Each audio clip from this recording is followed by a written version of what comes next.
the Arizona Cardinals and the New England Patriots game from this last week. Um, this one was a fun game to watch in a lot of different ways. The Cardinals go into what should be a pretty straightforward game.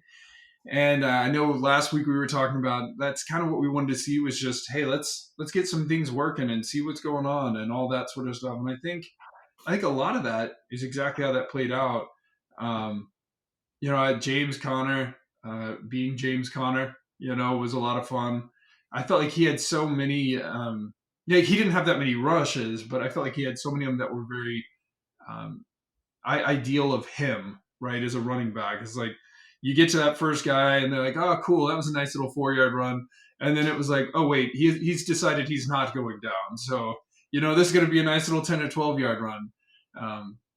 And my other thing that I couldn't help but notice in that game is it's another game of Trey McBride being awesome and yet never finding the end zone.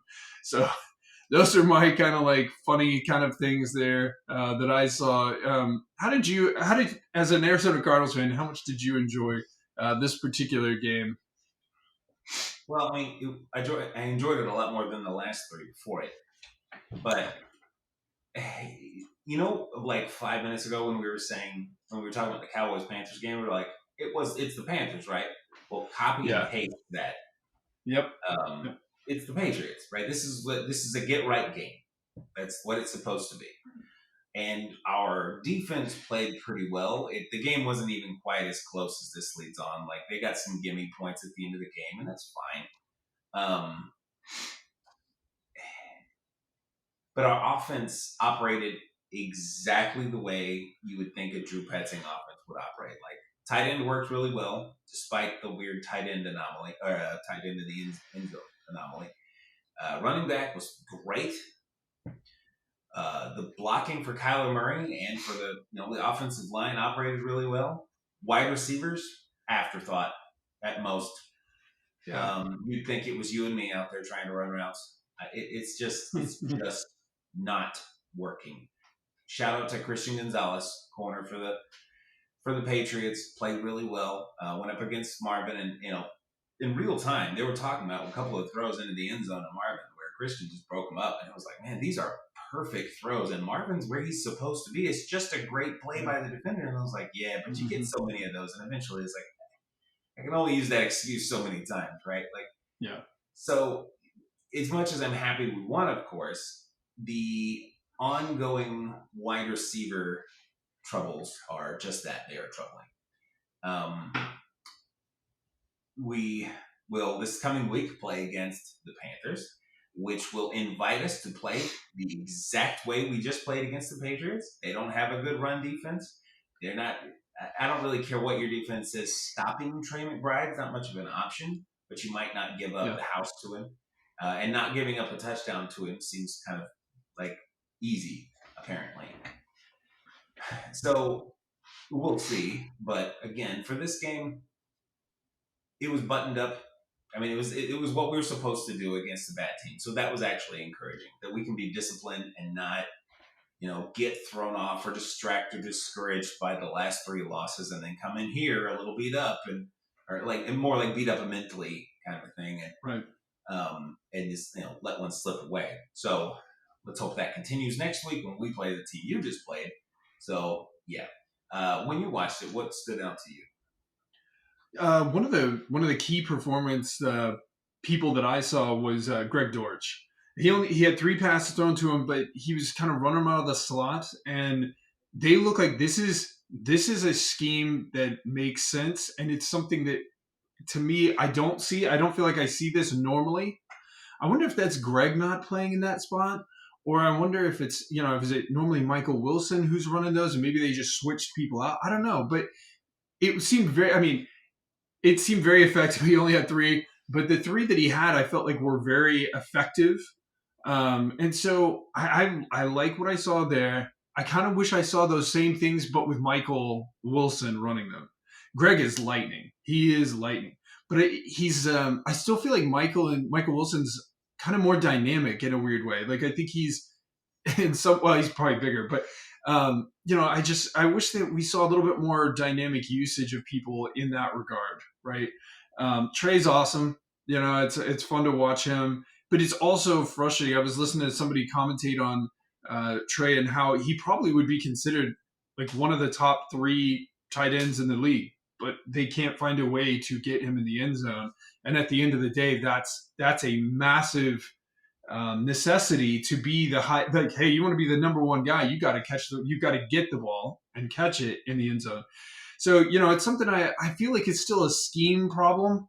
They figured out something with Marvin, especially in the first half of the season, to get him working in the end zone. It's just, I get it. You've got Kyler, and he's so hard to cover in the red zone. And at any moment in time, when you think Kyler is rolling out with the football in his hands, you see James going the other direction. It can be a real nightmare, and you don't even have to go to those other guys. But I feel like this game coming up. And Kyler, I guess to talk about him real quick, I felt like he looked very much more in control. Um, I like you said, I felt like a lot of his passes just landed where where he wanted them to go, which I felt like was in stark contrast to the previous week where I was concerned about his arm strength and like what's going on there. So I don't know if he's feeling better or if it's just, hey, he was disconnected, now he's back on track. Who knows?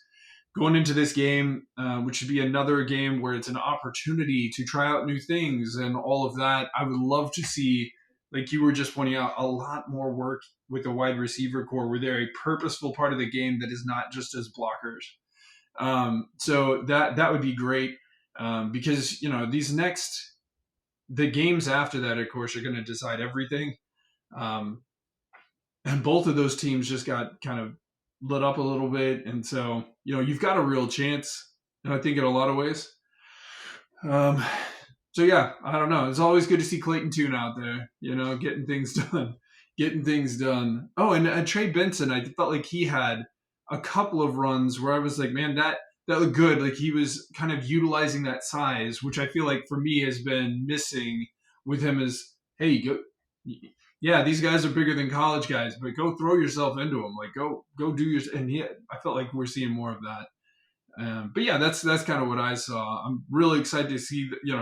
Should be another fun game. I hope they stay healthy. We'll see how that goes. Any last thoughts on the Cards? It was fun to see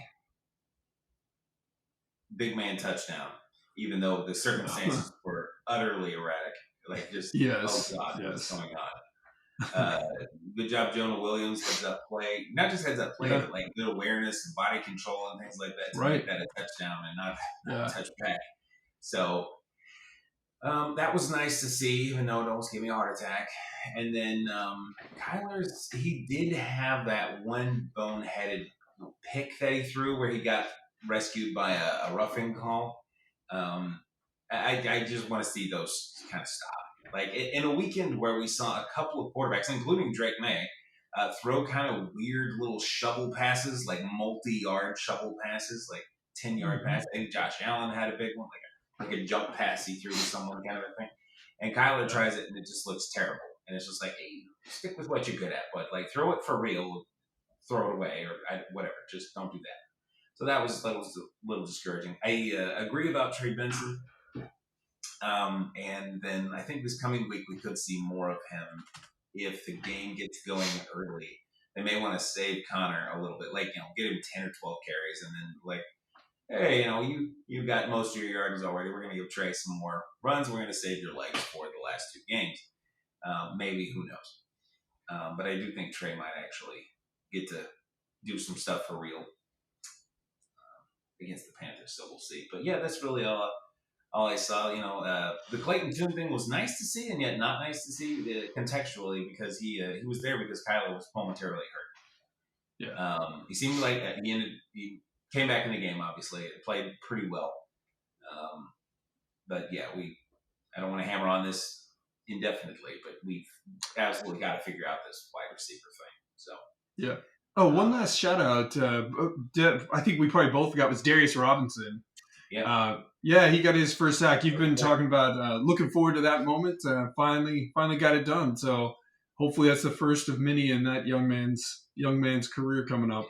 I'd love him to get a couple more before the end of the season, even. But then moving into next year with a real off season, Yeah. where he doesn't lose the first half of the year due to a health thing and then a family tragedy and all that. Like I'm excited for his future to be sure. I'd love to see him standing next to or near at least someone else who is like an established, very good pass rusher. But Miles Garrett. it's not going to break my heart. But we'll see. So for next year, we shall see. But yeah, Cardinals going to play the Panthers Sunday at 1:00. So I'm excited. I actually got to go find like a place to watch it since I'm in North Carolina, and I don't have local television. It's like the one game I don't have access to. I may have to That's right. I'll probably just go somewhere and watch it.